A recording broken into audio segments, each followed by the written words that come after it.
Currently, it is 82 degrees here on the campus of St. Louis Community College at Florissant Valley. I'm Jell with your noon news update. Funeral services are set for the St. Louis police officer found dead over the weekend. Alexander Klein was discovered Saturday on the rear patio of his home in the 4600 block of Hanover Avenue in the Afton area. A visitation for Klein will take place Thursday at Zagenhain and Sons Funeral Home in St. Louis.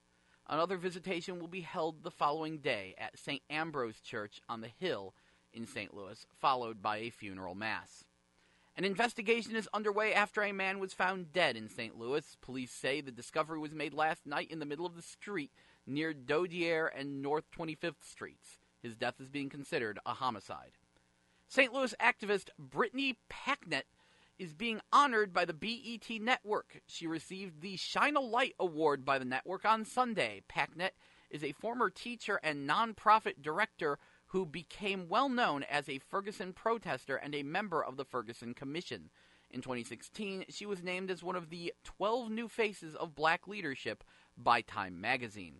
And a new airline is coming to Lambert Airport.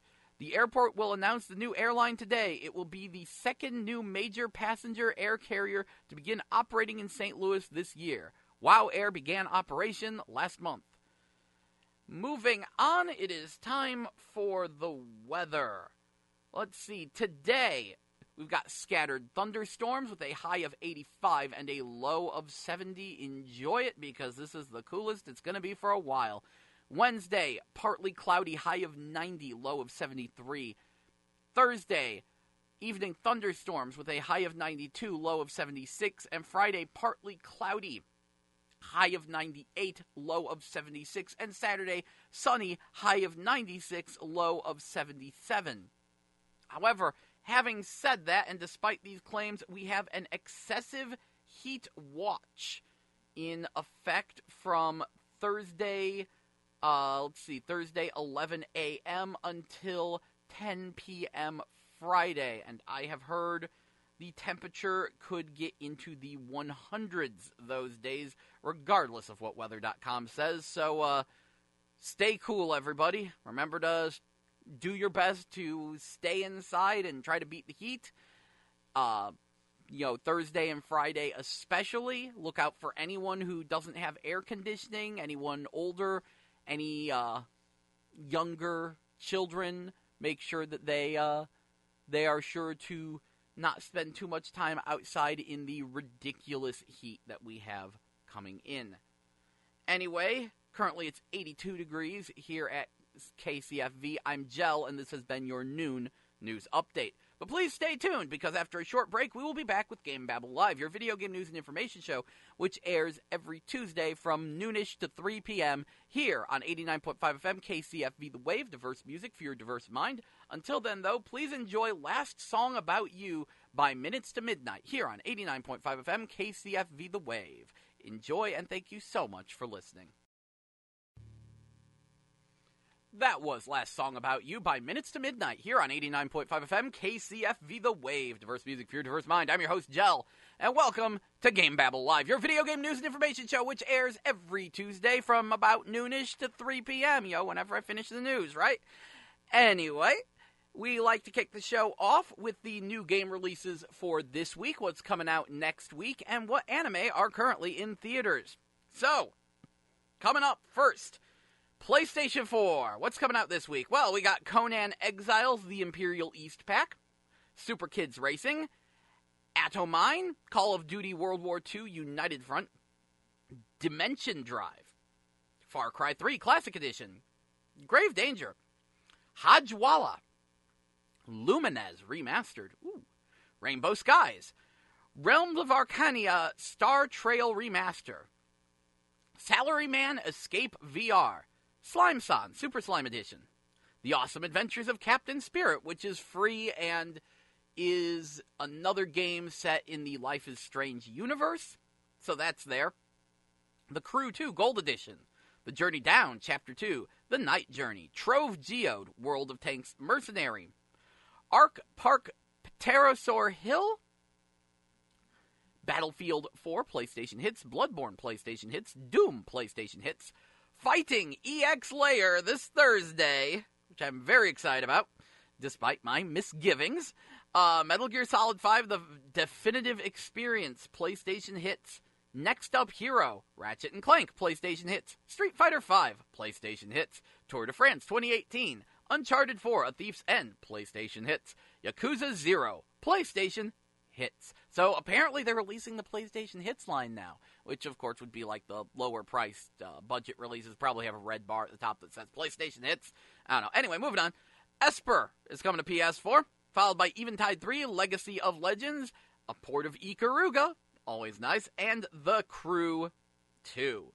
Moving on, Xbox One is getting Call of Duty World War II United Front, Lumines Remastered, Nier Automata Become as Gods Edition, The Awesome Adventures of Captain Spirit, The Crew 2 Gold Edition, Trove Geode, World of Tanks Mercenaries, Epic Loon, Tour de France 2018, Crash Bandicoot Insane Trilogy, Magical Breakout, and The Crew 2. Meanwhile, the Nintendo Switch is getting Airmail, Brawlout, Cubicolor, De Blob, Lumines Remastered, ooh, that's why I'm getting it on, Mario plus Rabbids Kingdom Battle Donkey Kong Adventure, Ys 8 Lacrimosa of Dana Day 1 Adventures Edition, which I will definitely vouch for Ys 8. That game is so good. Let's see. On the 28th, we've got Angels of Death, Back to Bed, Bomb Chicken, Dream Alone, Epic Loon, Figment, Fossil Hunters, Galax Z Variant S, Grave Danger, Inside Limbo, MotoGP 18, No Heroes Here, Paranautical Activity, Photon Cube, The Journey Down, Chapter 2, Burnstar, Crash Bandicoot Insane Trilogy will be ported to Switch this week on the 29th, Waking Violet, and Wolfenstein 2, The New Colossus also gets its Switch port. The 3DS is getting a game called IFO, and the PlayStation Vita is getting Rainbow Skies along with 2064 Read-Only Memories, Psychedelica of the Ashen Hawk, and VA11 Hall A, which is the bartending simulator. It's kind of a visual novelty kind of game. Seems pretty neat, actually. Anyway, moving on, PlayStation 4.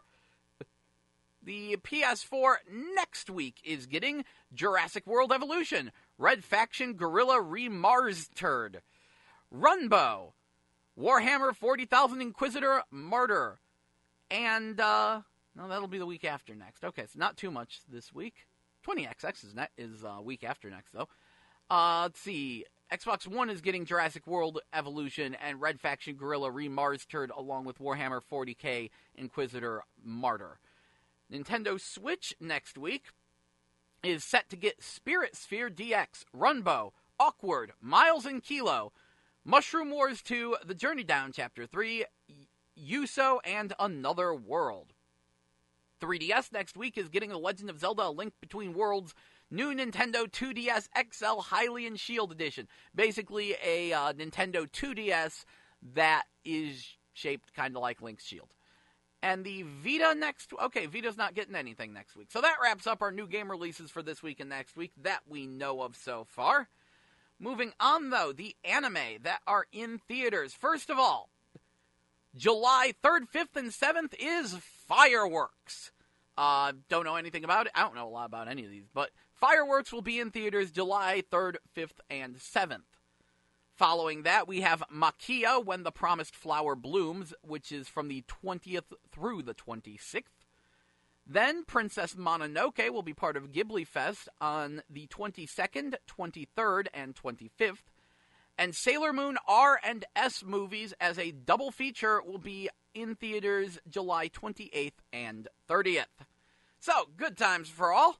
That wraps up our game releases for this week and next week and what anime are in theaters. So, we will be taking a short break as per usual, and when we get back, it'll be time for more video game news and information here on 89.5 FM KCFV The Wave, diverse music for your diverse mind, and GameBabble Live. Until then, though, here is Where Are You Now by Our First Summer, here on 89.5 FM KCFV The Wave. Please enjoy, and thank you so much for listening. That was Toe the Line by Mesoterra, here on 89.5 FM KCFV The Wave. Diverse music for your diverse mind. I'm your host, Jell, and welcome back to GameBabble Live, your video game news and information show, which airs every Tuesday from noon to 3 p.m. Sorry about the slightly lengthy break there. We were a little surprised by how long that song was. That was 5 minutes and 23 seconds of a song, but I hope you enjoyed it. Either way, let's get on with the video game news, and at the top of the show, for me at least, would be Fighting EX Layer. So, this Thursday, the new, effectively Street Fighter EX game comes out. It's Street Fighter EX minus the Street Fighter, but it has the EX, so Skullomania, Darren Meister, Alan Snyder, Blair Dane, Crackerjack, they are all here. They are all in the game. Well, almost all of them are here. A few of them had some name changes, which is like plot relevant, even though the game doesn't have a story mode. And yeah, it comes out Thursday as a downloadable game. Unfortunately, a slightly pricey downloadable game, especially considering the content. It is sorely lacking in the single-player department. But on the flip side, I think the game looks very, very nice. Now, if you listened to the show last week, I might have had a slight meltdown on the air as I watched the PS4 versus PS4 Pro comparison video for the game, and they surprised me by revealing that Volcano Rosso is currently in development. You see, when they announced that the game was completed and was coming out, they said that there were 4 more characters they want to add, that they had designs for, but didn't have the money to do. And I'm going to be blunt, I don't think Fighting EX Layer is going to sell particularly well, so I was afraid that they wouldn't get the money to release any of these characters. Why do I care? Well, my 2 favorite characters are Pullumperna and Area, both of which are some of the characters that could become DLC later on. So I was really banking on them adding, at the very least, Pullumperna as, like, their first DLC character. So when they showed, oh, we have Volcano Rosso's model done, I'm like, well, great, that's the one we'll get. And that kind of annoyed me. Thankfully, about a day or two, maybe it was 3, couple days after that meltdown, they revealed that they have Pullumperna's model done as well. This plays into a good friend of mine's theory. See, I was thinking they didn't have enough money to produce the characters at all until they made money off the game. What it seems to be closer to is that they don't have any more money to sit around on the game unreleased. Like, they can't continue developing it, because this is a side project. Fighting EX Layer actually started as an April Fool's joke. Just as a joke, they made a fully playable version of Street Fighter EX for PS4. I don't exactly get the joke, but they did, and they streamed it for hours. It's like, haha, we are going to make and stream a game that isn't going to exist. But they revealed that was part of the plan. They've been wanting to make a Street Fighter EX minus Street Fighter for years now. Like, they had a demo on 3DS, but no one paid attention to it. So now they were like, oh, we're going to do the PS4 demo, and we're going to set it up as an April Fool's joke. Because people love, like, reporting on April Fool's jokes. Haha, what everyone do for April Fools this year. And they figured that setting up something as absurd as making a fully playable demo and saying, oh, this game's never coming out, would make people go, hey, wait a second, but I kind of want to play that. Which is exactly what happened, and sure enough, they got to work on it. They were like, okay, this garnered enough interest, we'll start making Fighting EX Layer. But supposedly, they're making it with a really small staff. Although Wikipedia claims that Eureka has 50 employees, according to a lot of people, supposedly only about 3 folks are working on Fighting EX Layer. It's a side project, it's a passion project, and it's kind of one of those, we don't know if this is actually going to be successful. So, it sounds like they were just told, we can't keep working on this game without making any money off of it, we need to release it now. But that they do, basically, they didn't have the time more than they didn't have the money. Anyway, what this all plays into is a friend of mine's theory that they were going to release all 4 of the announced characters via a season pass. Which, this is one of the few instances where I would buy a season pass. Generally speaking, I'm kind of against season passes. Well, I guess I should clarify. I'm against season passes unless I know what's in them.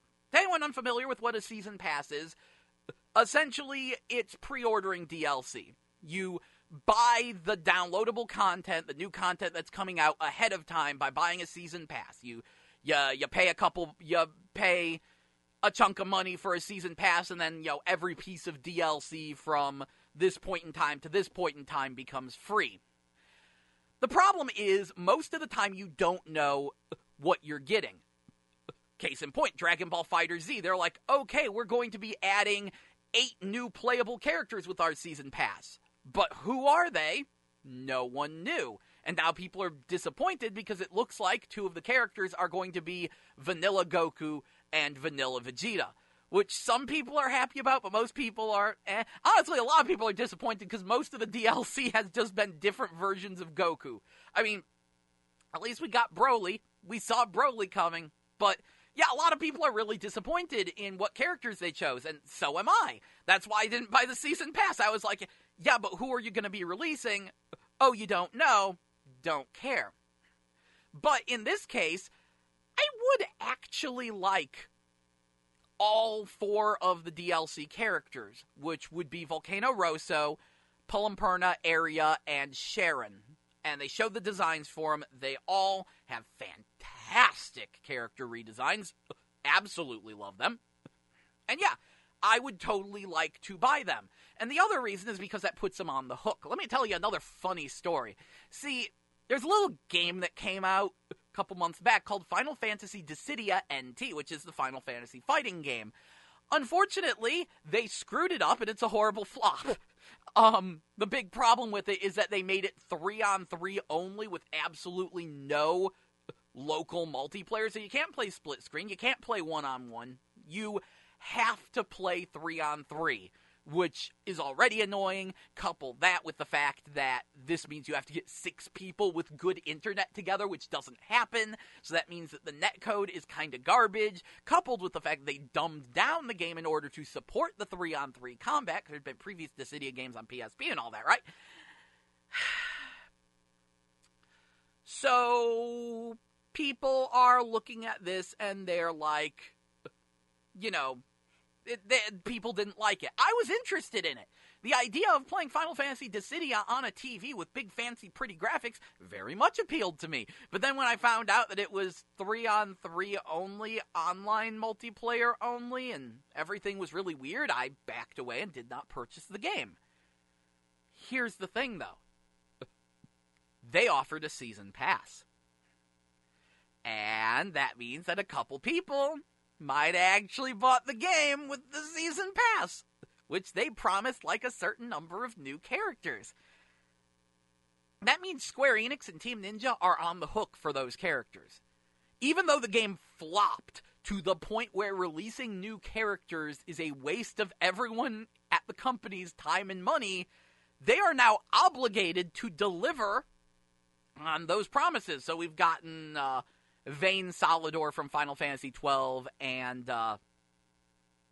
and Locke Cole from Final Fantasy VI have been released as DLC characters.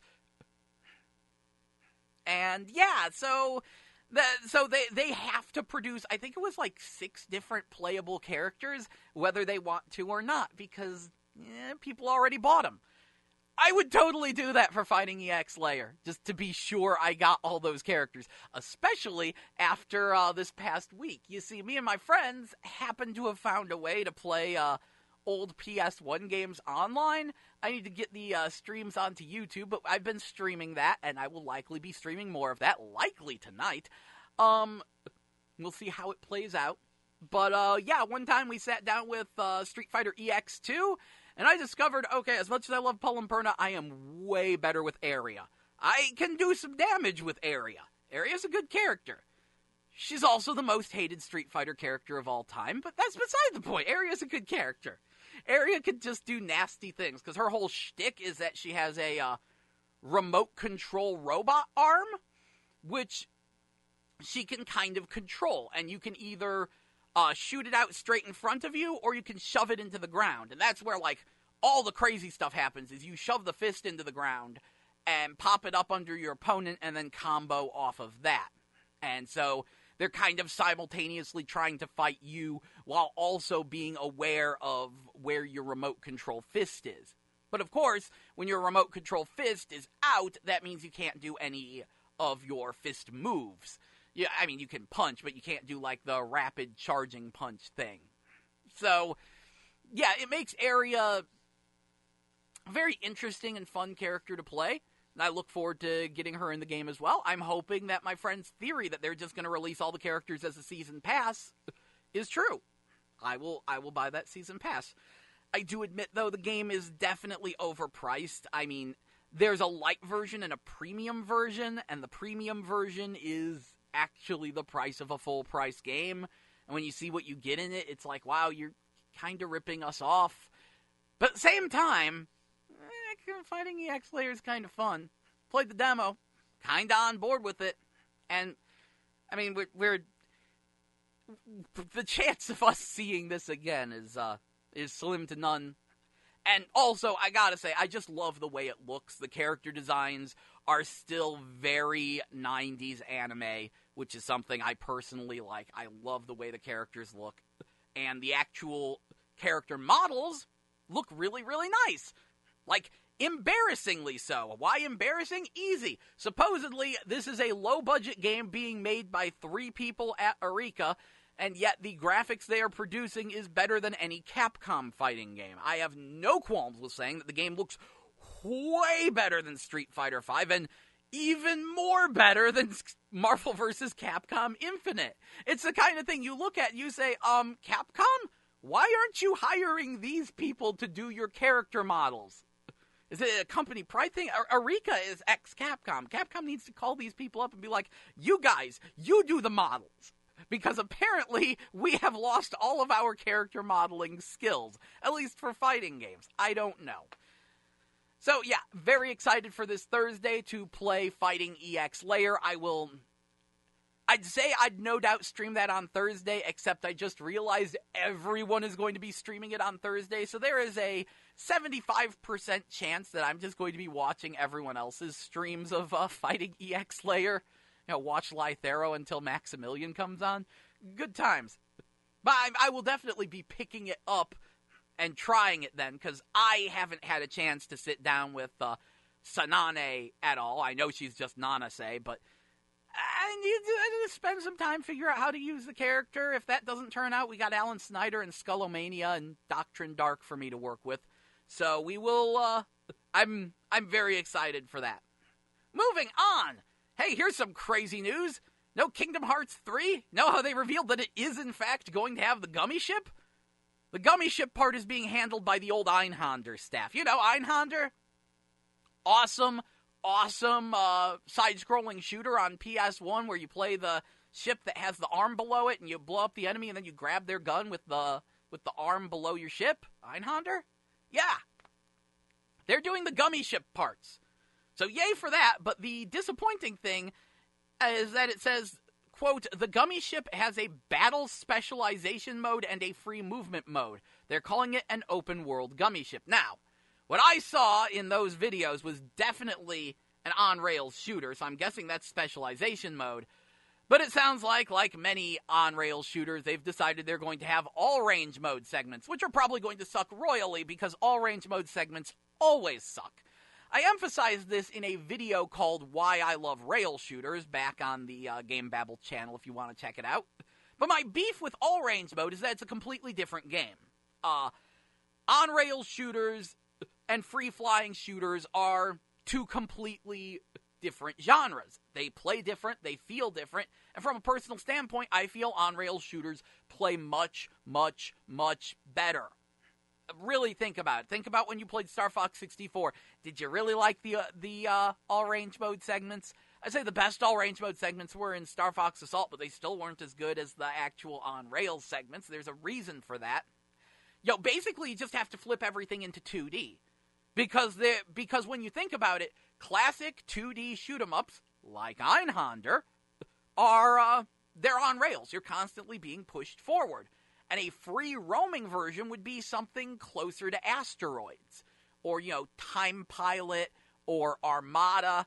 Those are the kinds of games that would be a free roaming shooter in 2D. And if you think about it, you go, oh yeah, no, those play completely different from something like Raiden, or Toho, or Einhander, Gradius, Darius, R-Type. Completely different feel and style of game from those. And, you apply that to 3D, and yeah, it's completely different. That's one of my beefs. I don't like it when a game just changes genres on me. I know some people love it because, woo, gameplay variety. But for me, one of the genres always feels half-baked. And there's always, this is a thing I think most developers don't take into account. There's always a chance that the player isn't good at genre number 2. In my case, it says, thankfully I can do a free roaming shooter okay, but stealth segments. I would kind of compare just switching to all range mode to arbitrary stealth segments in other games. Except, here's the thing, I can't stealth. I have had to quit many, many games because they gave me a stealth segment, and it's just like, drop the controller, I'm done. The worst of which was Wind Waker. I was really enjoying Legend of Zelda Wind Waker. And then you get to that first stealth segment, which is really early in the game, and I'm like, I can't do this. This doesn't work for me. I can't stealth. And I know a bunch of people are laughing, because it's a very easy stealth segment, in a Zelda game.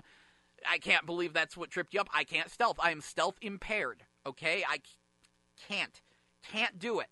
I've tried. It's not like I didn't try. I try to get past stealth segments. Sometimes I succeed. I can't get past that segment in Wind Waker, and I know there's more than one of those. So, I just can't stealth, okay? I don't play Metal Gear. I play Tenchu. Can't get past the second stage, but I'll play Tenchu. Don't play Metal Gear. So yeah, that is about where we're at with that. Anyway, it is time for us to take another quick break. So here is More My Speed by John Gurney here on 89.5 FM KCFV The Wave. Diverse music for your diverse mind. Stay tuned. Thank you so much for listening, because we'll be back with more video game news and information here on GameBabble Live. But until then, More Money by John Gurney on 89.5 FM.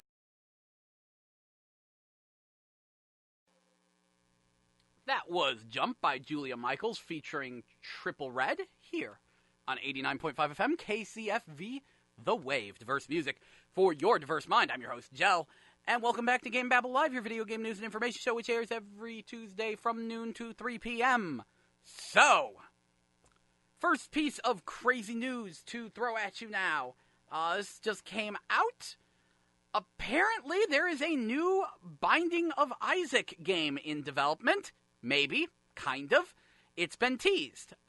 They have not said anything too specific, just being very cryptic, saying things like, it is not a console, PC, or mobile game, but it can be played on something almost everyone owns. The game is a kind Macmillan has not made before. It is a multiplayer game. It features fans of Isaac artwork. It's not a battle royale game. It is a social game that could inspire hate or love. Basically, it's sounding like it's a board game. Sounds like they're making a Binding of Isaac board game. So that's interesting. I don't know how Binding of Isaac fans feel about it. Actually, if they can find a way to play it, they will probably love it. Because I'm sure it will still involve finding a way to make yourself completely broken. Because from my experience watching people play Binding of Isaac, that's 90% of the game is just a lot of RNG and a lot of building your character into a broken monstrosity. Anyway, moving right along. So, Cody is out for Street Fighter 4. His release date got pushed up a day, so he came out yesterday, apparently. Some people are kind of disappointed in how he animates. A lot of people are really liking the fact that he has more direct references to Final Fight. And, yeah, Cody's here. Lots of people like Cody. They're happy he's in Street Fighter 4. I could care less, but I'm glad other people are happy. Let's see. Moving on, there is talks that the Switch may get an exclusive Monster Hunter game in the future beyond Monster Hunter Generations Ultimate. If you're unfamiliar, Monster Hunter's kind of had a weird history, hasn't it? It started on PS2, and no one cared for Monster Hunter 1 and 2.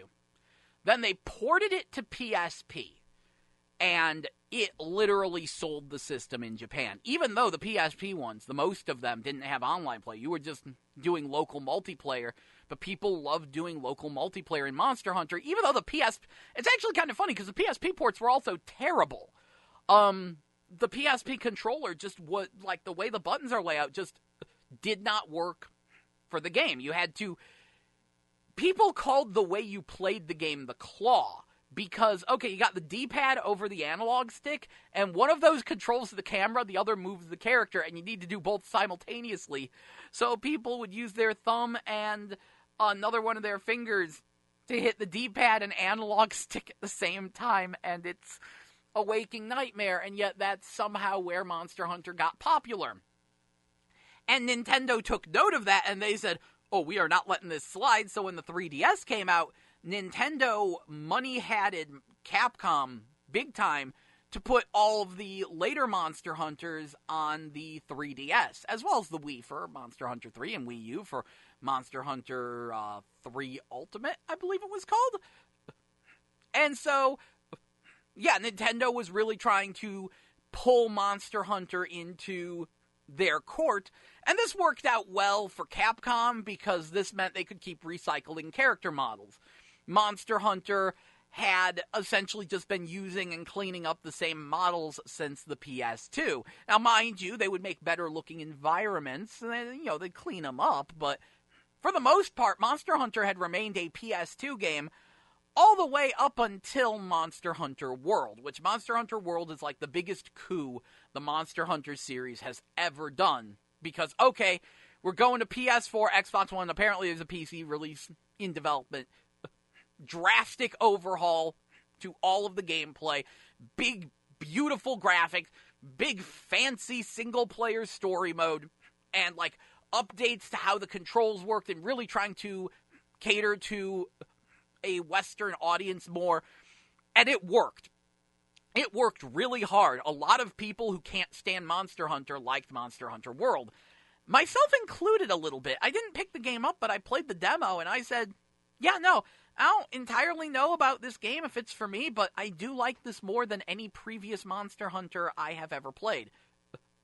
So, Monster Hunter World really worked out. Meanwhile, they're like, oh yeah, well, for Nintendo Switch, we're going to do Monster Hunter Generations Ultimate, which is going to be a more classic-style Monster Hunter and use the old models, but it's going to have, like, a ton of content, but it's going to be going back to classic-style Monster Hunter. And that's the big question. Did anyone think that Monster Hunter World was a betrayal of the classic gameplay, or was everyone pretty much okay with the changes they made, considering how many new players it brought in and how much people liked it? It's a very good question. But this says put Capcom in a weird spot, because the Switch is now wildly successful even without Monster Hunter. And so now they're like, oh shoot, we need to put something on the Switch, and the fact that the Switch is getting what many are viewing as the lesser Monster Hunter game kind of stings. And they're like, yeah, Monster Hunter World, it is pushing the PS4. The PS4 can barely handle it. You kind of need a PS4 Pro. And even then, they are pushing it. That game is kind of freaking gorgeous. So, putting Monster Hunter World on the Switch, completely impossible, out of the question, not happening. But people really like the Switch. They would really like to play some Monster Hunter on the Switch, and they're getting Generations Ultimate, but now Capcom is like, shoot, their shareholders are like, so are you putting this on the Switch? And they're like, we can't, but we'll figure something out. So maybe Capcom will make a more Monster Hunter World-like Switch game. Maybe they'll do something to get a good middle ground. Who knows? But the point is, they're currently hinting that they could do a new Switch-exclusive Monster Hunter.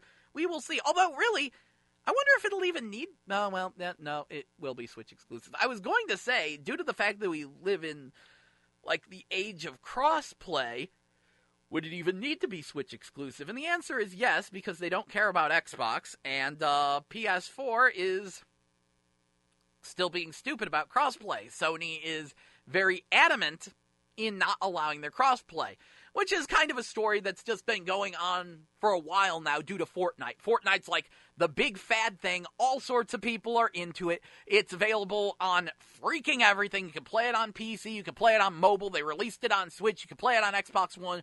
You can play it on PS4 as well. And all these different versions can play together except the PS4. The PS4 can play with the PC release. Sony's okay with PS4 PC crossplay, but not Xbox. But there was actually one time where there was a bug and the PS4 players were able to play with Xbox players for like a day. It was completely on accident, and Sony, and they had to remove it because Sony wasn't allowing it. But for a minute, PS4 and Xbox One players could play together. And now that we have the Nintendo Switch doing all this cross-play with the Xbox One, because it's not just that, it's also Minecraft. Remember, Microsoft bought Minecraft. And so Minecraft is a Microsoft product. If Microsoft wanted to, they could say, oh no, Minecraft is Xbox One exclusive, but they didn't, because they knew there would be more money in releasing it on other systems. So yes, you can get Minecraft on PS4, but you're just playing with PS4 players. Meanwhile, you can play Minecraft on Nintendo Switch with Minecraft on Xbox One and I think PC as well. And they have like a big ol' like commercial now that, like, I think last week was when Minecraft for Switch came out, and they put out a big old commercial where it's like, you survive together, Xbox One and Nintendo Switch together at last. And, it further highlights Sony's curmudgeonly attitude. Now, their actual reasoning for this, I'm not kidding, is basically they don't want players on their platform to have to put up with Xbox Live kids. They are convinced that the Xbox has a different, more toxic player base than the PlayStation, which...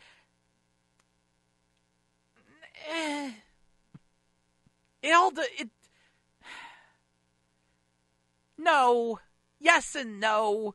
Like, here's the thing, when I was playing Dead or Alive 5 online, yes, the community on PS3 was better than the community on Xbox 360. But right now, it's very generation-specific. Things change. There's plenty of awful people on it doesn't matter. Let everyone play together. Sony is just being jerks about this, and everyone's pretty much mad at them. I have different reasons to be mad at them, though. Shouldn't say different. I'm also mad at them about that. I have more reasons to be mad at them. I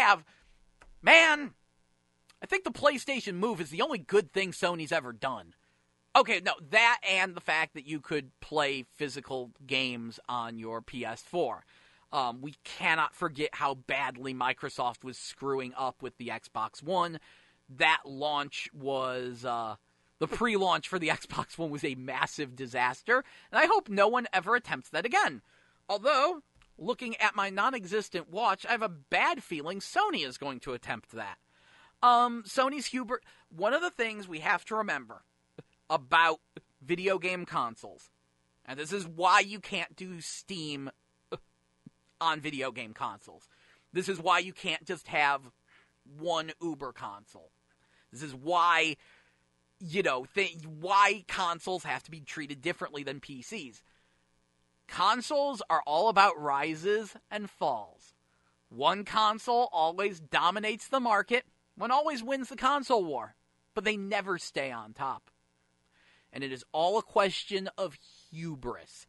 Every single time, arrogance and hubris cause your console to collapse. You think, we're on top of the world, everyone will buy our stuff just because it's our stuff, and then you make a massive screw-up and your console fails. Let's have a quick recap, shall we? So, Nintendo, following the fall of video games in 1983, which really only applied to America, but things were a mess over here, Nintendo effectively brought back the video game console in America, and really in the world. Nintendo really brought back the video game console. NES, huge hit, dominated the market. Super Nintendo, Genesis put up a good fight. It was actually one of the closest console wars, but Super Nintendo won. They did really good.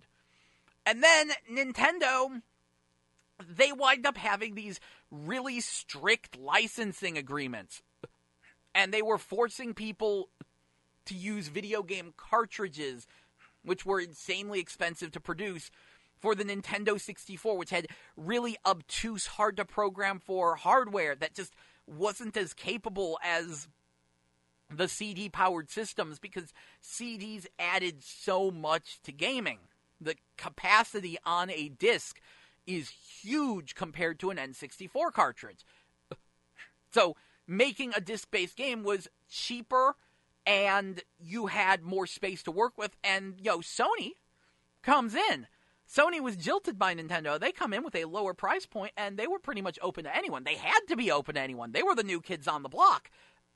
They had to take what they could get, and that wound up really working out for Sony. They got more games than, N64 and Saturn ever got, and they dominated that console generation. Possibly harder than anyone has ever dominated a console generation, because there was like a solid at least a year, I want to say, about mid-1998 to mid-1999, there was about a good year-long period where Sony had no competition. The the Saturn was discontinued in America, and the Nintendo 64 had, like, Tony Hawk's Pro Skater either 2 or 3 on the pipe, and that's it. There was nothing coming out. And all my friends had to buy a PS1, no matter how much Nintendo fanboys they were, and I have many friends who are very hardcore Nintendo fanboys. They bought PS1s. They had to. Sony won that hard with the PS1. Enough that they could actually succeed with inferior hardware with the PS2. Shoot, the rumors of the PS2 were one of the 3 things that killed the Dreamcast, okay? Not the system itself, the rumors about it. Dreamcast couldn't win. Sony was promising the moon, and you couldn't disprove the moon. It was stupid. So, Sony dominated another console generation with the PS2, even though the Xbox and GameCube were way more powerful and capable and easier to program for systems. Didn't matter, Sony ruled, but they started implementing stupid policies. Some, especially Sony of America. Some of their policies, like, really left deep scars on the video game industry. Like, they kind of ruined Capcom's fighting game division. They ruined the Tales of series, if you ask me. They really severely hindered Yakuza's chances in America up until recently. Sony of America made a lot of bad choices, and the PS2 just in general was a weaker system, and Sony was also making like wild demands. There were many, many reports of Sony just going up to companies if they were making a game on another system and saying, hey, you better port that to PS2 or you're not allowed to release a game on a Sony brand console ever again. Supposedly, that's what ruined Sonic Heroes, because it was originally running on a completely different engine and was going to be GameCube and Xbox exclusive. It wasn't going to be on PS2. They had to move it to renderware, and it wound up turning into a buggy mess, halfway through development. So that didn't go over too well. Beautiful Joe was another one. Really, the Capcom 5, which were supposed to be 5 exclusive Capcom games for the GameCube, they all wound up getting PS2 ports because Capcom was kind of held at gunpoint by Sony. They were like, they ruled the industry. So Sony got very arrogant. Arrogant enough that, well, $599 giant enemy crabs, it's time for the PS3. The PS3 was pretty much already sold. I remember when the Xbox 360 came out first, a lot of people heard $400. Oh, no, that's too expensive, because back then, $300 was the average running price of a console, right? It's $400. Way too expensive. And they outright said, to my face, I worked at GameStop at this time, I would pay $400 for a PS3, but not an Xbox 360. Sony had that generation handed to them on a silver platter. And what'd they do? They showed up and said, our game system costs $599 US. $600, twice as much as people want to pay. It's a super premium system. We have nothing to show for it, but you're going to buy it anyway because it's a premium console and it's the best, and we're Sony. The PS3 tanked horribly, and this seismically, this is one of the things that caused a massive shift in the video game industry in 2006, because American companies didn't, because Nintendo kind of gave up. Nintendo, with the Wii, it was very successful, but they were marketing to a completely different audience. Because they were like, you know what, we're not going to get the core gamer audience, so we're going to aim for, everyone else and try to get more people in the gaming, forge our own new market with the Nintendo Wii. Sony dropped the ball hard. That left only Microsoft. We hadn't had an American company dominate the video game industry like that. And what's more, it was easy to port PC games to Xbox 360. And back then, Steam wasn't really a thing. And DRM on PCs was really terrible. So a lot of people bought an Xbox 360 to play PC games because PC gaming was in a terrible, terrible spot at that point. And it caused this huge influx of PC gamers and ports of PC games and a drastic shift towards more American companies and American-style games. Up until that point, Japan had ruled the video game industry. From 1985 to 2006, console gaming belonged to Japan, and PC gaming was a small niche. After the Xbox 360, America has begun to dominate the console market. Steam managed to fix PC gaming, and thus people have drifted back to PCs. And it was a seismic shift that completely changed the video game industry in 2006 because Sony dropped the ball that hard. But then, Microsoft, now ruling the video game industry, they've got the hubris. Now they think, we're going to release a system that is going to have only digital games, no discs, no used games, no way to lend a game to a friend. It will require you to have a Kinect that scans your house and recognizes your face, and it is always on. The system is always on, and it always has to be connected. If you're not on the internet, you can't play your games. If you're not always connected, if our Kinect isn't constantly monitoring your house, you don't get to play video games. And this caused a lot of backlash. This caused a lot of backlash to the point where all Sony had to do was say, hey, we still work the old way where you buy discs and they install onto your hard drive and you can, just hand them to a friend, and they won E3. I remember when that happened, and Microsoft had to backpedal hard, and this critically crippled the Xbox One. All the problems with the Xbox One was the fact that it was designed to be this always-on, always-online system. If you've ever played a game on Xbox One, you'll know that it has to spend like a half hour to an hour or so installing, because the Xbox One is not designed to read data off a disc. It just checks that when you play a game on a disc on Xbox One, it just checks to make sure the disc is in there as sort of a form of DRM, and it installs the whole thing to the hard drive. Back at launch, there were a few games that still had it where you couldn't play if the system wasn't connected to the internet, and they had to patch that out. And the Xbox One, of all the video game systems I've ever owned, the Xbox One is the worst at turning off. I have actually unplugged that console from the wall, and it would still turn on at me. It's kind of scary. I guess that's to prevent data corruption if there's a power outage, which, that's nice. It's still really, really weird when a game console is completely unplugged and you're, moving it onto a shelf and it tries to turn on at you and it makes noises. Then again, the Xbox One's constantly turning on, You see, there were Xbox One commercials that would say, only on Xbox One. And when I had the Kinect plugged into my Xbox One, it would turn on every time there was a commercial for that, because it hears on Xbox One, and it goes, oh, you want me to turn on? Every time it was kind of amazing. Although recently, and this is kind of terrifying as well, the Xbox One will just turn on its own sometimes because screw you. Also, speaking of that, part of the reason why I started unplugging my Xbox One was because I noticed that it was getting very, very hot even though I hadn't used it in months. Because it doesn't know how to turn the off. The Xbox One is a very mysterious and strange system.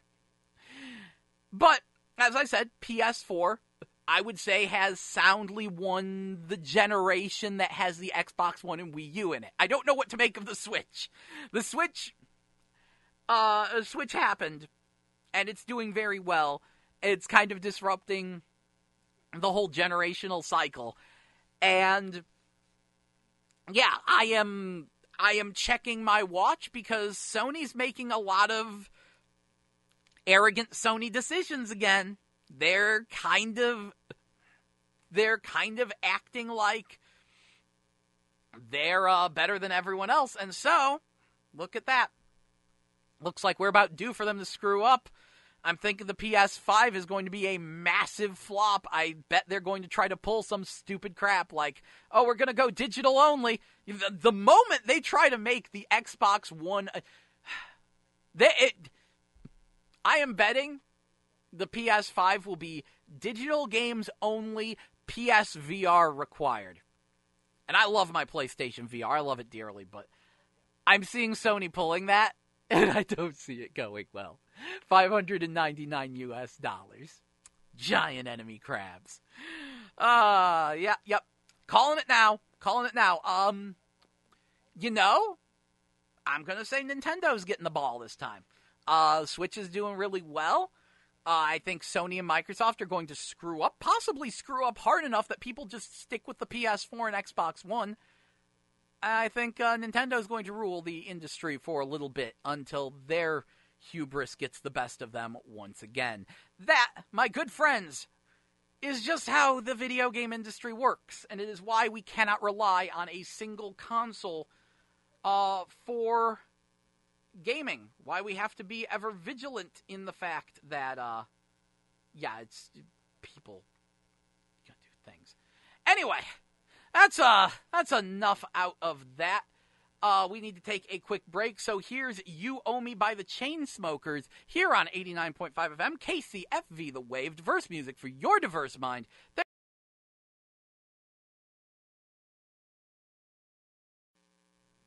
That was Him and I by G-Eazy and Halsey here on 89.5 FM KCFV The Wave, diverse music for your diverse mind. I'm your host, Jell, and welcome back to GameBabble Live, your video game news and information show, which airs every Tuesday from noonish to 3 p.m. So, we are back, and I've been out of the loop on VR releases since E3, so I'm trying to look that up. Apparently, there was actually a lot of PlayStation VR stuff shown at E3, just everyone ignored it. The weirdest thing, a very weird piece of news, is that Skyrim VR has been patched. New patch definitely increases the graphical quality on PS4 Pro, so that's nice, but strangely, they decided to mess with the controls. This is very strange, considering Skyrim VR was widely considered to have some of the best controls of any PS VR game ever.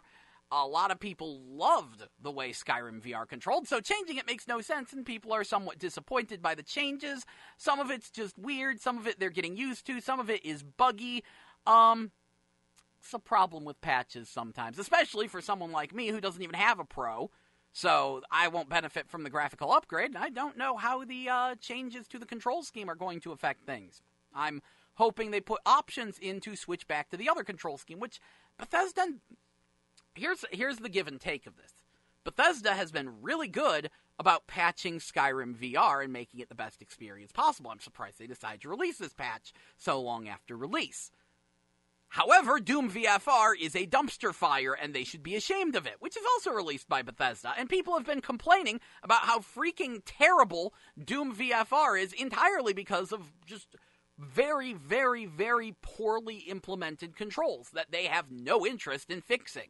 I've spoken of this before, but like even the menus don't follow basic PSVR menu rules. The lack of a turn button in PS Move mode renders playing with the moves almost impossible on PS4. And the aim controller is laggy and wonky, and you always have an arm growing out of your neck holding a grenade. It's such an easy fix. It could easily be patched out, and yet they just don't. And people have been complaining about this for ever since the game came out. I think there hasn't been like a single patch for Doom VFR. If there was, it was just a bug fix rather than fixing the completely busted controls and gameplay. There are Unity asset swaps made by a single person and sold at a sub-budget price on PS4 that do better VR implementation than Doom VFR. And it's frustrating because there's clearly a good game hidden inside of Doom VFR.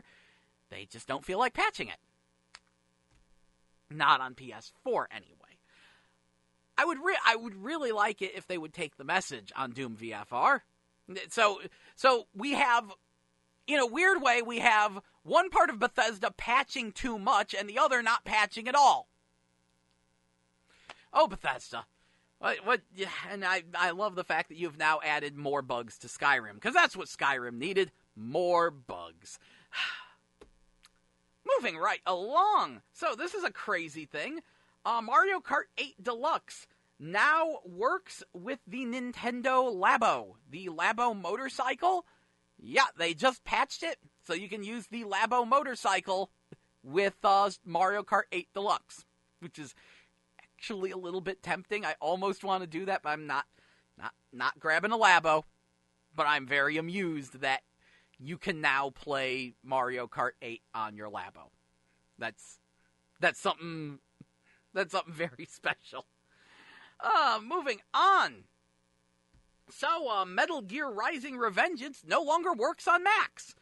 Not because of any changes to the Macs, but because the company that did the port is now out of business, and Metal Gear Rising: Revengeance has DRM that requires it to check into that company's servers, which are down, and they never patched it out. Now, I'm sure there's probably going to be an industrious hacker who will fix this, I would assume. But yeah, that's some kind of special. Oh, hey, the game you bought from us will no longer work now that we're out of business. Oopsie daisies. And that's why I hate PC gaming. So these are the strengths and weaknesses of console and PC gaming. On console, you can't have something as stable as Steam, because there's all these ups and downs and compatibility changes. Then again, can we just take a moment to recognize that Steam is a freaking miracle that it has lasted this long? Because, cripes, I actually remember when some hack game journalists were suggesting Microsoft should buy Steam. You want to talk about the PC gaming apocalypse. That would be when Microsoft buys Steam. And I hope that Gabe Newell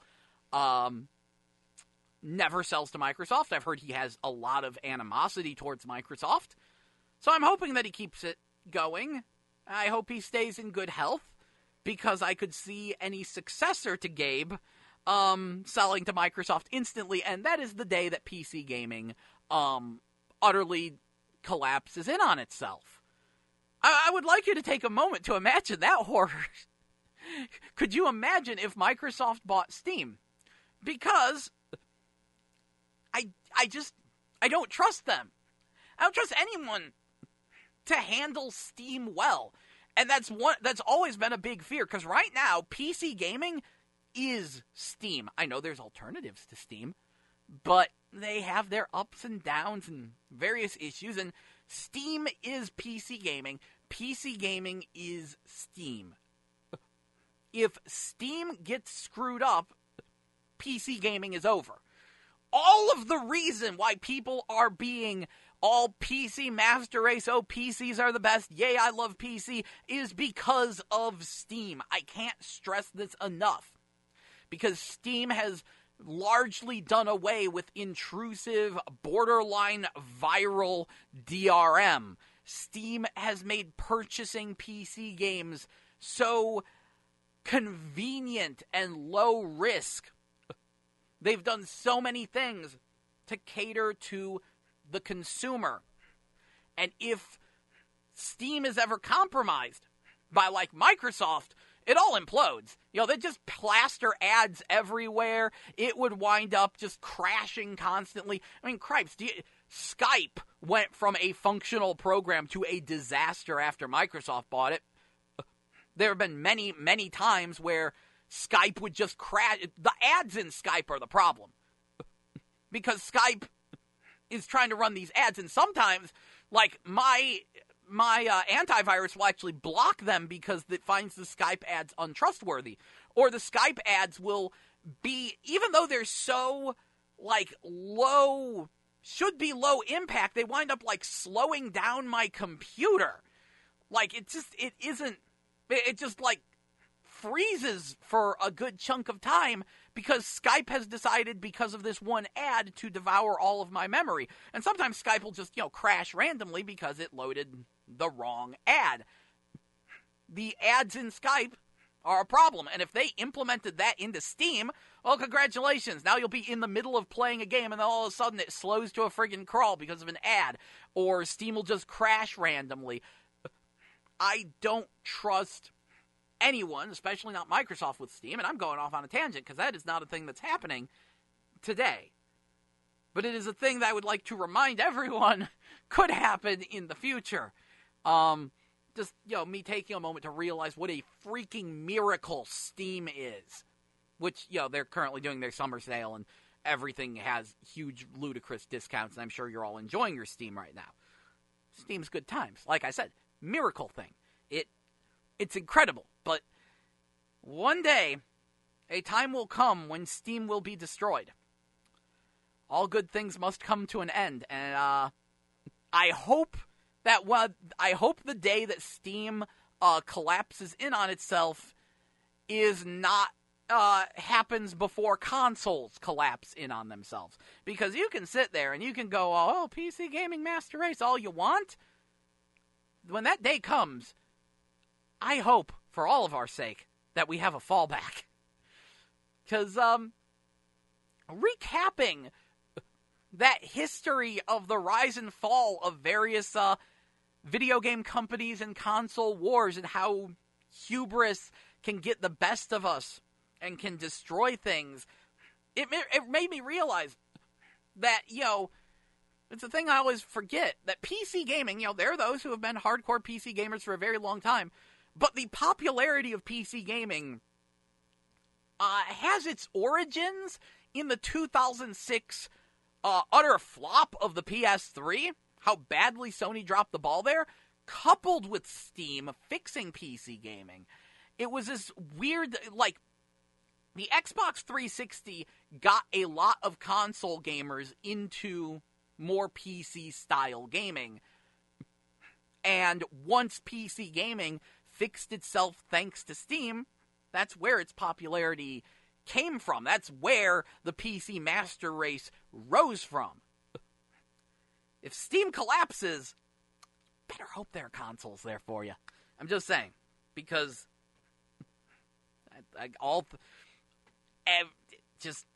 you never know. The gaming industry is incredibly volatile, and you never know when the games you love will be gone forever. Like Toadman's Bizarre Quest. I've been contacting Silver Dollar Games about if they could do a PC port, and they got back to me and they said, no, sorry. Now that Xbox indie games are gone, we can't do it. Which is a darn shame. Toadman's Bizarre Quest wasn't particularly good, but me and my friends we kind of love it because of the bad acting in it. So it's vanished. It's a bit of a shame. I still have the demo on my Xbox. I'm sure someone could crack it. Where there's a will, there's a way. But, again, it is important to note that the gaming industry is volatile. Video game preservation is in a sad, sad state right now. And that, nothing lasts forever. and your hubris will get the best of you. Pride comes before a fall. And yeah, like I was saying earlier before the break, that was a large reason of why you can't do something like Steam on a console, is because you would be putting all of your faith into either Sony, Microsoft, or Nintendo. I don't trust any of those companies to not screw up, to constantly give us backwards compatibility, to always make sure that their services are functional, to not screw us over with their own hubris. Sony and Microsoft have... I'll give Nintendo credit for the most part. They've made some bad localization choices, but for the most part, they haven't tried to screw over the consumer as much as Sony and Microsoft have. A lot of this is because Nintendo moves at a glacial pace. Nintendo, as much as people go, Nintendo innovates, everyone else copies. Nintendo innovates in a very slow and safe way, and for the most part, they let everyone else go first, and then they see what works and what didn't. Just look at their lackluster and incredibly slow handling of online play for an example of that. They tiptoe on a lot of innovations that the industry is making, and because of that, Nintendo seems to be far less prone to screwing over the consumer. Now, screwing over companies, Nintendo will do that in a heartbeat, all the time. They have pissed off many a company, but they don't generally, and not because they won't screw over consumers, more because Nintendo wants a lot of control. That's the way they roll. But consumers generally have been very, very safe. But Sony and Microsoft have done plenty of anti-consumer things in the past. Anyway, it is time for us to take a quick break once again. So here is Sad and Bored by Bullo featuring Duckworth here on 89.5 FM KCFV The Wave. Diverse music for your diverse mind. Thank you so much for listening. Please enjoy. We still got more GameBabble live after. That was Speed of Light by Iron Maiden here on 89.5 FM KCFV The Wave, diverse music for your diverse mind. I'm your host, Joe, and welcome back to GameBabble Live, your video game news and information show, which airs every Tuesday from noonish to 3 p.m.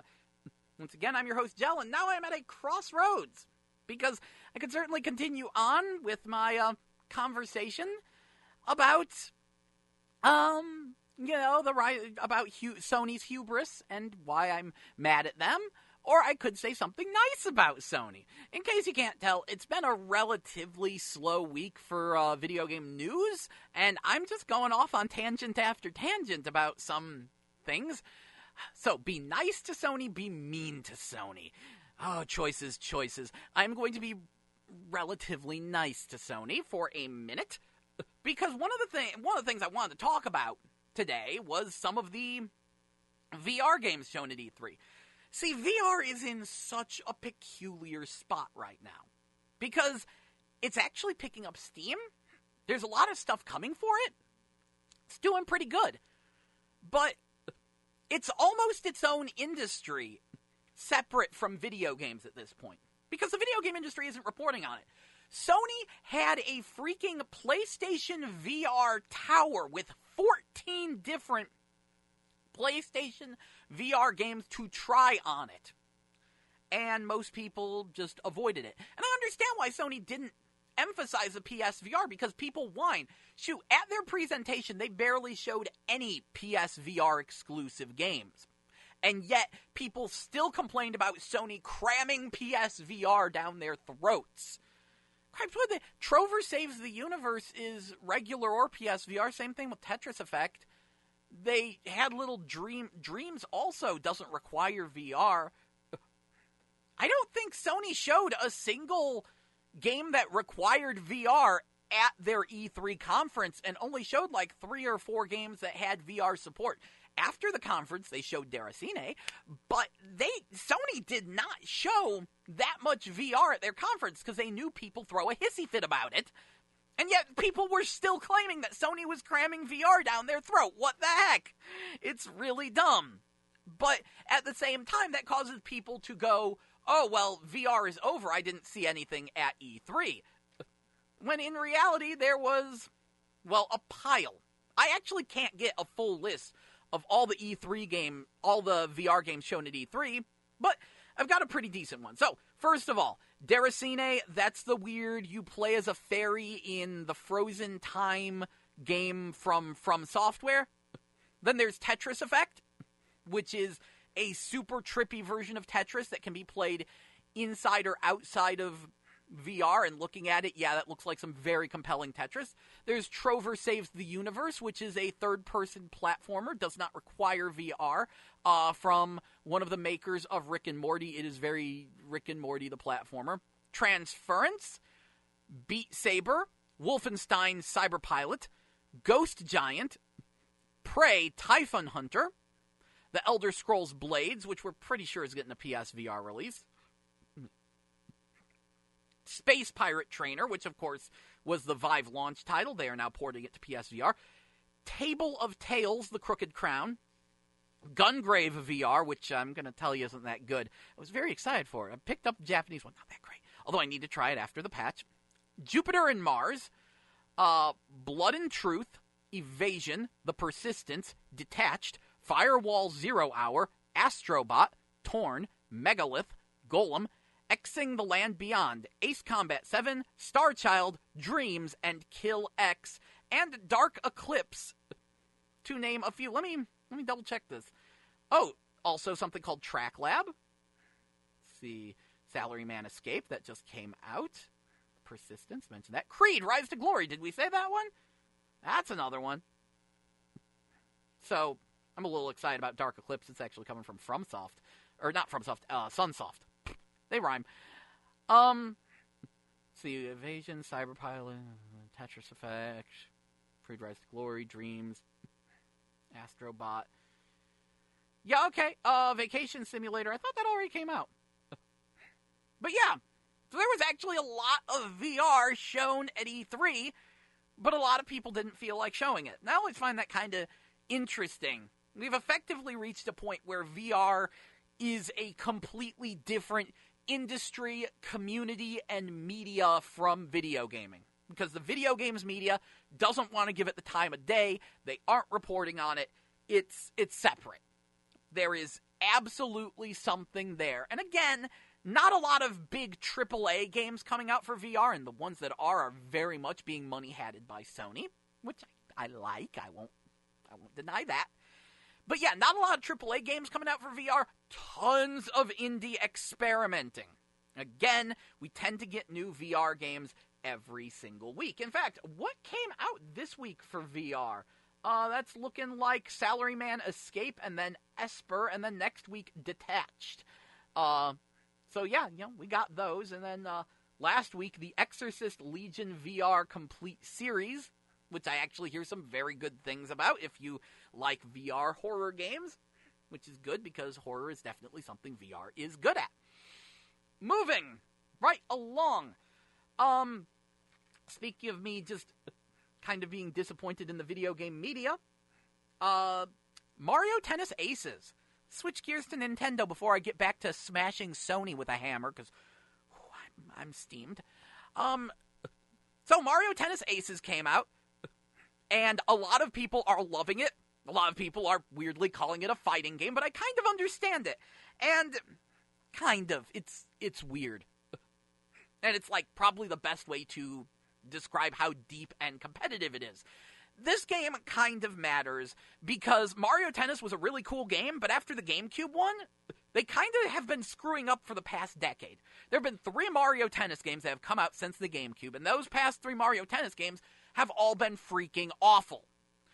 And on top of that, Mario Tennis didn't really do a lot to differentiate itself. It didn't really need to. There's Virtua Tennis, there's Hot Shots Tennis, there's Sega Superstars Tennis. These all play like Mario Tennis, and they're good tennis games. And Mario Tennis, fulfilled that role of being an easy-to-play arcade tennis game on the N64 and the GameCube, on Nintendo systems. But with Mario Tennis Aces, Nintendo has cranked up the complexity of the game massively. And you can play it classic style. You can even play it with motion control, although that wound up being a lot harder than I expected. But they cranked the depth and uniqueness of the game up massively. They focused a lot on the competitive aspect, and it's a whole new game. It is nothing like what it used to be. It's almost like Windjammers now. A lot of this has to do with the fact that you now have a super meter. As you're knocking the ball back and forth, you're filling this meter, and you use this meter to do a bunch of different things. One of those things is slowing down time. You can now, oh no, the ball's coming in a direction I didn't expect. I need to slow down time in order to react to it, and then that slowly drains your meter. Another thing you can do, oh no, the ball is going across the court to a spot where I can't hit it. This is one of the things I love about Mario Tennis Aces. I'm going to say best tennis game ever because of this. You double tap X and hold the direction you need to go in, and you will do a crazy trick shot where you will backflip and fly through the air in order to catch the ball. What this means is that there are no uncatchable balls. As long as you have the meter and the force, actually I don't even think you need the meter. But as long as you do a trick shot, you can catch the ball. Now, trick shots are very, very weak, but they mean that there is no uncatchable ball, and this is important because I've played a lot of tennis games trying to find something else as good as Mario Tennis, and a lot of the times, the computer will just hit the ball to a spot of the court that I can't get to in time. The ball is uncatchable. Mario Tennis Aces, no such thing. Do good. So that's very nice. We have the aimed shots where it goes into first person and time slows down. You choose a spot and your ball will go right there. And then if your opponent doesn't block it properly, their racket gets damaged. You can break the opponent's racket and win tennis by a knockout. Okay? And the super moves are like an even stronger version of that, but they can catch the ball anywhere on the court, but they require a full meter. But then there's like this other thing. You see, the trick shots, they only consume, you can always do a trick shot, and they only consume meter if the ball is too far away from you. However, if the ball is really close to you and you do a trick shot just to style, that actually builds meter massively. Because again, the trick shot looks cool, but it's weak. It is incredibly weak. It is oh shoot, I need to catch the ball halfway across the court. That's what you do a trick shot for. It is a desperation move. Doing it just to style on your opponent gets the audience on your side, and it builds your meter. So there's this whole new meter management using special techniques aspect to Mario Tennis Aces that blows the game wide open, completely changes it, and has people incredibly hyped. You couple this with some pretty solid netcode. I know some of the really hardcore fighting game fans are like, I don't like the netcode. They've patched it. I haven't seen them complaining after the patch, and I didn't have any issues before the patch. But the point is, the netcode is pretty darn good. They have this crazy online tournament mode where you can always find an opponent because, like, the tournament is ongoing. Like, you're not waiting for it to fill up. It's just, okay, we'll find you an opponent, and then we'll find you an opponent who's beaten one person, and then we'll find you an opponent who's beaten two people until you make it to the finals, which they make really fancy. They did a really good job of making Mario Tennis Aces a really wonderful, competitive, multiplayer game, and fighting game fans are losing their mind over. Although Maximilian's showing of it this past weekend kind of enraged me, because, cripes, love the dude, but I wanted to strangle him through the screen, because pretty much they started playing the game without learning any of the new mechanics, because who cares, it's just Mario Tennis. Then the chat yells at him to learn the new mechanics, and, Simmons just, rolls his eyes at the chat, that isn't going to make him like the game, So he learns the mechanics, and then he goes into the single-player story mode and never actually plays against everyone else, and then goes, Sega Superstars Tennis is the same thing, but it's Sega, so it's better. I'm going to go play that, and now I'm going to go play Virtua Tennis. Cripes! I want to talk about a Sega fanboy. But, so Maximilian, and he made the game. The big problem that he had was that, due to the fact that the game goes into this first-person mode when you're aiming, when you play local multiplayer, it's in split screen. And for some reason, the whiny babies of today can't handle split screen. And it's hilarious, too, because there are people who remember playing 4-player split screen Mario Kart and that being fine once upon a time. But now they're like, oh no, I can't see that anymore, even though I could see it on a blurry, tiny CRT TV and it was fine back then. Now that we have giant high-definition TVs, oh, I can't see split screen anymore. What? Whiny babies. That's where I'm at right now. So Yes, that is one of the, quote, flaws of Mario Tennis Aces. It's played in a vertical split screen when you do multiplayer, no matter what, unless you're, like, both on the same side. That is necessary because while one person is aiming in first person, the other player needs to be able to position themselves in slow motion in order to catch that ball. They will not be patching that out. It is required because of this mechanic, which does add a lot to the game. They're not going to remove this mechanic, okay? But Mario Tennis Aces has been having a weird time because the reviews have been weird. Because they've all focused in on some really, really minor flaws. And yes, please, point out the flaws. But apparently they've overemphasized them and made the game sound really bad. The main one being the story mode. The game has this RPG story mode where you level up, and you do minigames, and you fight bosses. And it has a goofy plot that really blew my mind. And it's only like 3 hours long. And they're going, oh, the single-player content isn't there. The story mode's only 3 hours long. And for some reason, people took that and extrapolated that to there's no single-player content. It's all multiplayer. There's nothing here. And then people are like, oh, there's so much less than previous Mario Tennis games. Yeah, I really remember the story mode of other Mario Tennis games. The portable ones, yes, they did have a lengthy, meaty, crazy RPG mode. And I would kind of like that particular RPG mode back. Sure. But yeah, no, Mario Tennis didn't really have a story mode, and the single player was always just you competing in tournaments, which you can still do. I guess there's less tournaments, but yeah, Mario Tennis never had much in the way of single player content. The Mario sports games in general don't. You play some tournaments. And I was fine with that because you buy the Mario Tennis games to play multiplayer. Absolutely. If you intend to play Mario Tennis as a single player game, you might be a little disappointed. But, it's got local multiplayer, which is great. It's got online multiplayer that makes all the accommodations you could ever want for phenomenal online multiplayer. And, yeah, so I'm like, I don't see what the fuss is. This is like the most content Mario Tennis has ever had. But then people are complaining, oh, there's no unlockable characters. Yeah, but there's more characters in general at the start. I'd rather not have unlockable characters considering the nightmare Nintendo put me through with Mario Kart Wii trying to unlock Daisy. Ugh, you want to talk about cheating AI. And on top of that, you know, people are like, oh, there's no star characters, which if you're unfamiliar, if you like beat all the tournaments with a particular character in past Mario Tennises, you got a star character, which is basically the previous character, except now they're ludicrously overpowered. Gee, I wonder why that's not in the game. I don't think we're missing anything, because they wouldn't let you use a star character online anyway. So there would be no point if you're...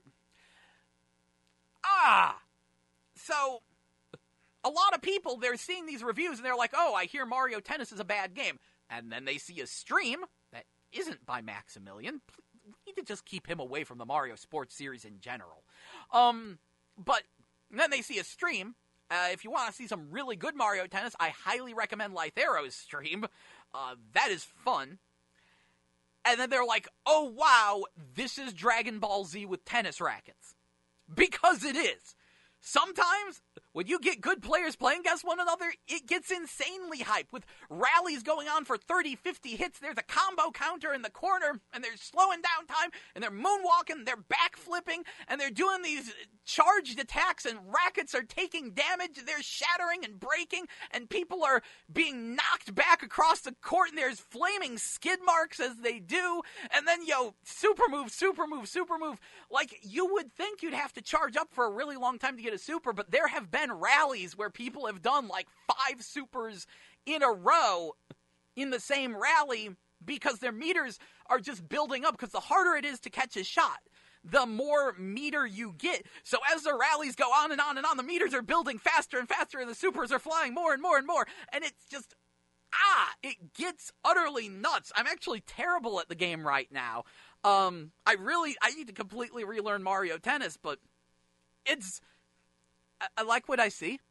And I think think this one has legs. I've heard some people be like, oh, it's focused on online play. And considering how the online was in previous Mario Tennises, I don't think it'll last long. Okay, let's look at the online in previous Mario Tennises. Okay? Number one, there was a one on 3DS where they dumbed down the gameplay so much it was barely even there. Gee, I wonder why no one played that online. And then there's Mario Tennis Ultra Smash, which had literally no content except the ability to play it online, and that was it.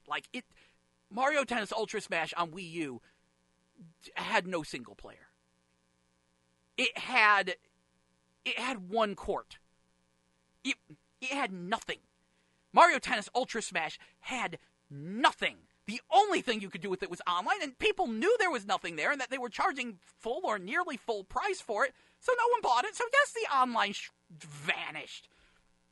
No kidding. Now, Mario Tennis Aces is on a successful system. It has depth to it. It has content. I think the online might actually last a hot minute for this one, but I could be wrong.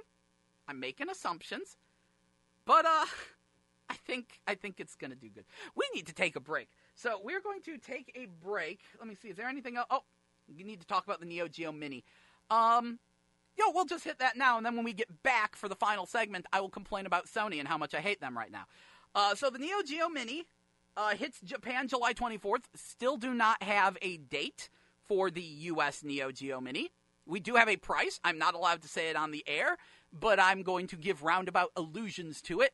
The Neo Geo Mini costs the price of about 2 full-price games. So, a little pricey, but considering what you're getting with 40 Neo Geo games and a controller, and you can hook it up to your TV, or you can play it on a little miniature arcade cabinet, yeah, I'll pay. Yes, take my money. Anyway, now we need to take a break, so here is Dirty Mind by Stanaj featuring Ty Dolla $ign here on 89.5 FM KCFV The Wave, diverse music for your diverse mind. Thank you for listening, and please stay tuned to find out.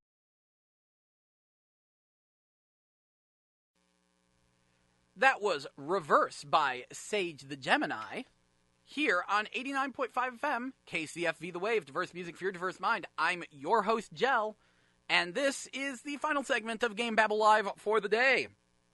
So, one quick piece of interesting news before we get into why I hate Sony.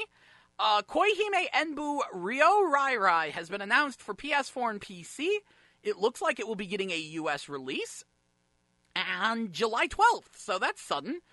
If you're unfamiliar, which you likely are, because this is a weird thing, Koihime Enbu is a fighting game series featuring generals from the Three Kingdoms era as cute girls.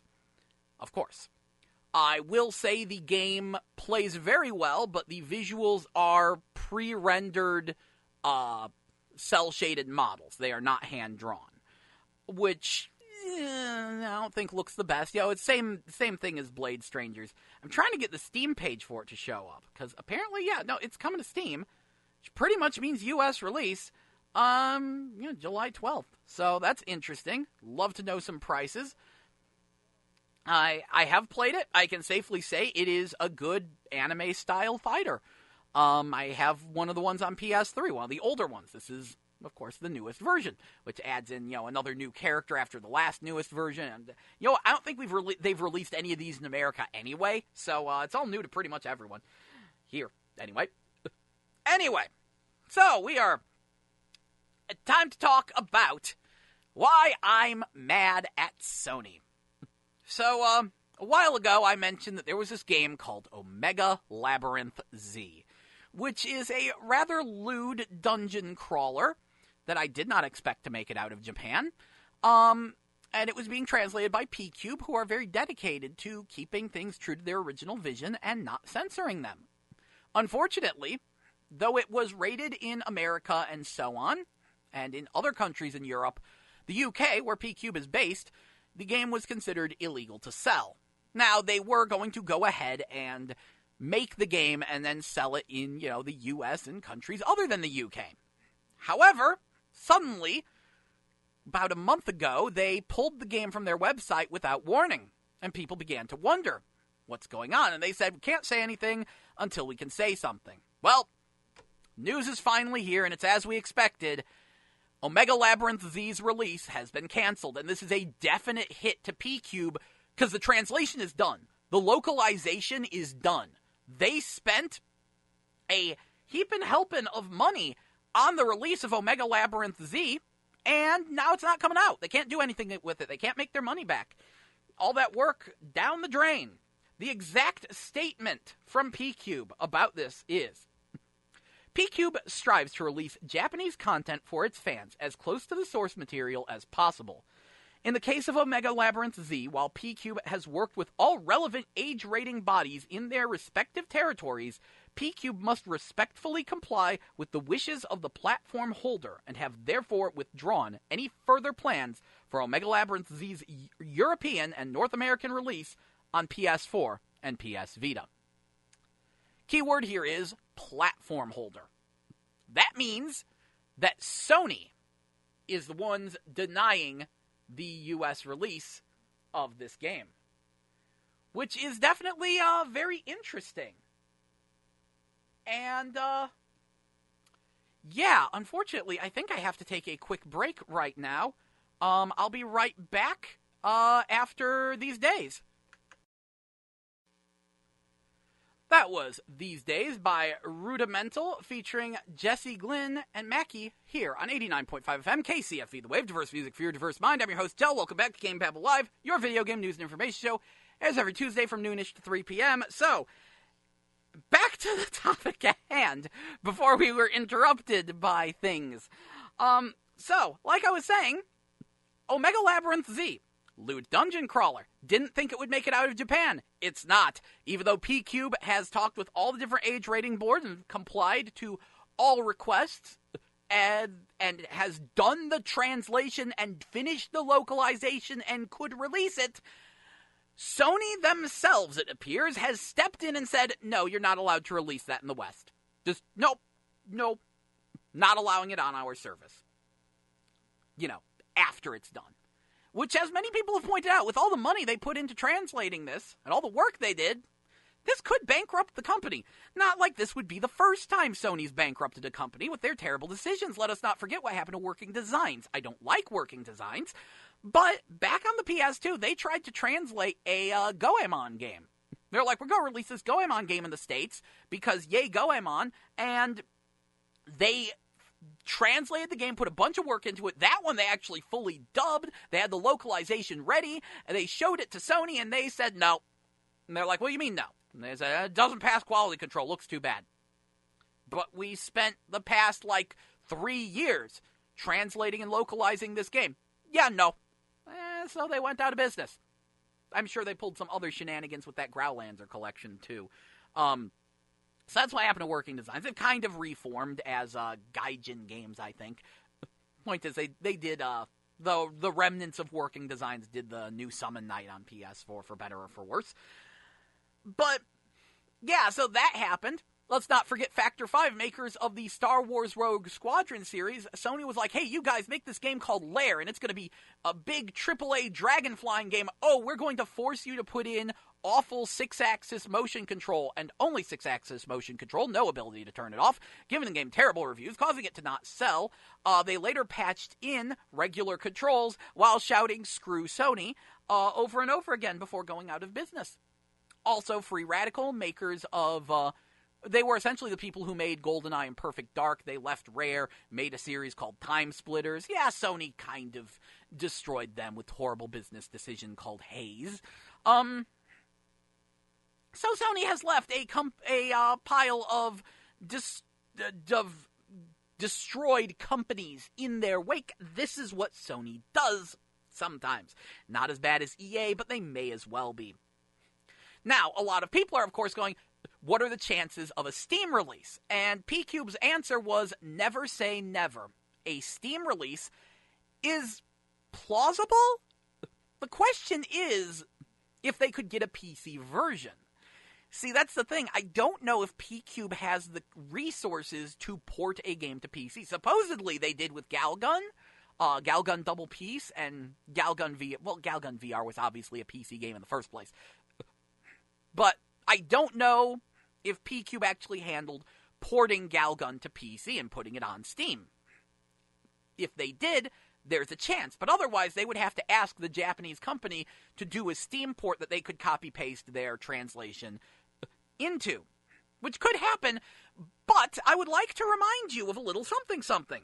Recently, a lot of similarly lewd games on Steam had received notes from Steam saying that they needed to further censor their game or they will be removed from Steam due to content. Even though these people had already released their game on Steam years ago and complied with all requests. When they asked for clarification, they were told, oh, whoopsie, that was a glitch. We are contemplating new Steam policies. Steam later came out, this is where we get into some really interesting territory. Steam later came out and said, unless it's freaking illegal, we will allow anything to be released on our platform. Which caused a ridiculous number of game journalists to get all up in arms that Steam wasn't policing and censoring their platform and saying they're shirking their duties as platform holders, which, I love. When a game gets denied a release on one system, well, they're a private company. It's not censorship. It's all fine. They can do what they want. But when a private company says, we're not going to censor things, we're going to let whatever get released, oh, you're shirking your duties. How dare you? Steam is a terrible company. Grrr. And they're, of course, pointing to Unity asset flips and a bunch of the garbage games that get released on Steam. Unfortunately, as we've discussed earlier, when I was going through the whole console generation history, quality control is hard. There's no good way to tell a good game from a bad game, especially because there's also so bad it's good games. It can be hard to tell what should happen and what shouldn't happen. Case in point, Deadly Premonition. Deadly Premonition is a beloved game. It has made Sweary a bit of a cult classic. People love Sweary's work now because of Deadly Premonition. That game is a buggy, awful mess. But that's because of the shoehorned-in combat, whereas the part where you run around the fugly town and talk to people, and the story actually intrigues people. It's basically Twin Peaks the game.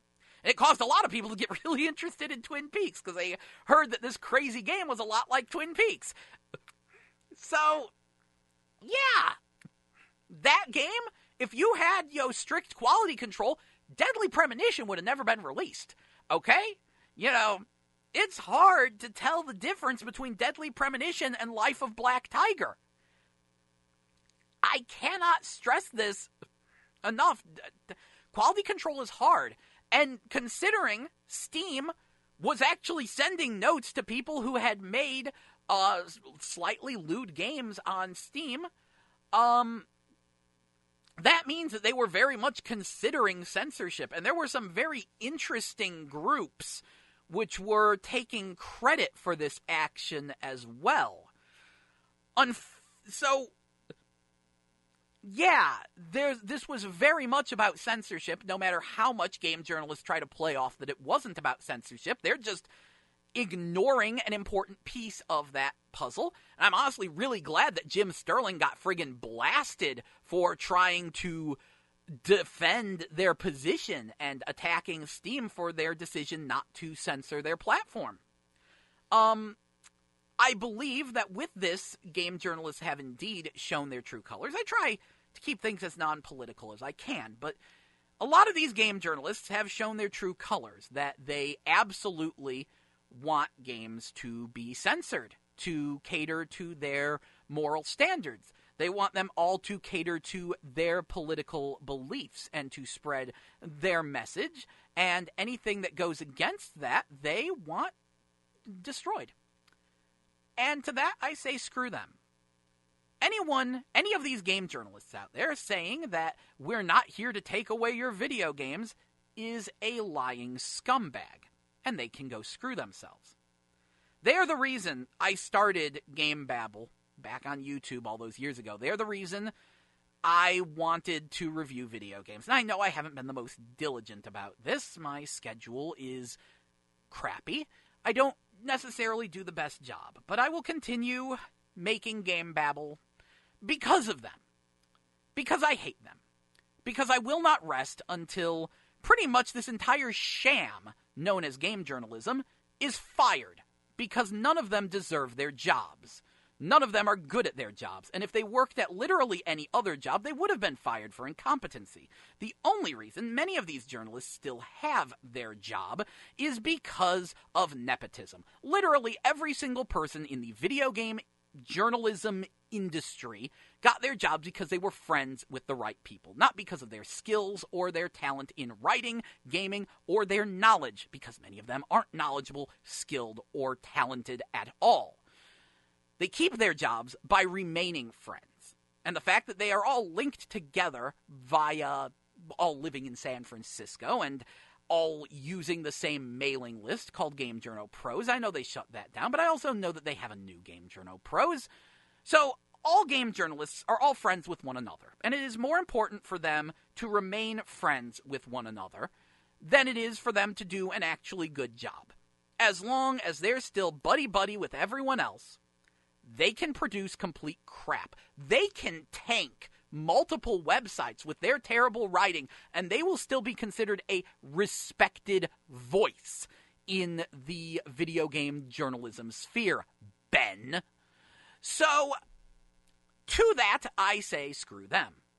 They are untalented hacks who have no clue what they're doing, and I hope one day to be one of the people replacing them. Even if I don't, I will be very glad when other people do. I hate them all, and it is that hate that keeps me going. Anyway, and of course I hate Sony for them pulling this crap. And for the record, that would be 3 games that we can safely say have been, quote-unquote, taken away. Mega Labyrinth Z, PlayStation release of Super Seducer kinda counts, and of course, Dead or Alive Extreme 3. Don't even try to defend the lack of a US release of Dead or Alive Extreme 3. We're not going there. We are not going there. The articles that were written about that game were some of the most... I've never seen people lie to my face harder than when they tried to justify the lack of a US release for Dead or Alive Extreme 3. And it's not even so much the fact the game didn't get a US release as much as it is the sheer amount of smug lying that makes me so utterly livid at these scum-sucking... desperately trying to restrain myself. Ooh, I have harsh words for these people. Keeping it clean for the air. Anyway, I hope you've enjoyed today's episode of GameBabble, where I wanted to strangle the world. Remember, it's going to be hot this Thursday, so stay inside, keep cool, maybe play some video games, play some nice, happy video games. Maybe look into ways of playing old video games online like I have. I will be joining my friends for even more streams of multiplayer PS1 and Super Nintendo and Genesis goodness. Maybe some NES games, because, Ganbare Dunk Heroes would be a really fun game to play with friends. Anyway, this has been Jell. You've been GameBabbled. I hope you tune in next week for even more GameBabble, assuming I can make it into the studio. Because there's some goofy hiccups going on right now. I'm not going to get into details, but I should be able to make it into the studio and, be here, give you all the video game news and information you could ever want, in theory, and let you know what happens. Hopefully, I will get the streams, the multiplayer streams, up on our YouTube channel. If you've ever wanted to see someone actually say positive things about Wu-Tang Shaolin style, that happened because Horseplay has fond memories of that game and tried to teach me how to play it, and I'm slowly getting the hang of it. Because, that game has some interesting hidden characters and interesting gameplay, and more importantly, it's able to be played 4-player. And we managed to pull off a 3-player with someone in Hawaii as our 3rd player without any sort of lag issues, no major ones anyway. So, things getting interesting. So, yeah, stay tuned to the GameBabble YouTube channel. Maybe show up to our Twitch stream. Please enjoy my live freakouts on Twitter. Look for Jelton, the Twitter user, JeltonZ. That's also what our Twitch channel is, JeltonZ. You know, it's one of the names I use online. And, of course, GameBabble Show is our YouTube channel. Anyway, thank you for joining us this week. Hope to see you next week. Thank you for joining us next week. Preemptively, why not? Anyway, it is time for us to go. So, here is Hunger by Florence plus the Machine here on 89.5 FM KCFV The Wave. Diverse music for your diverse mind. See you next week. Enjoy and stay tuned to KCFV.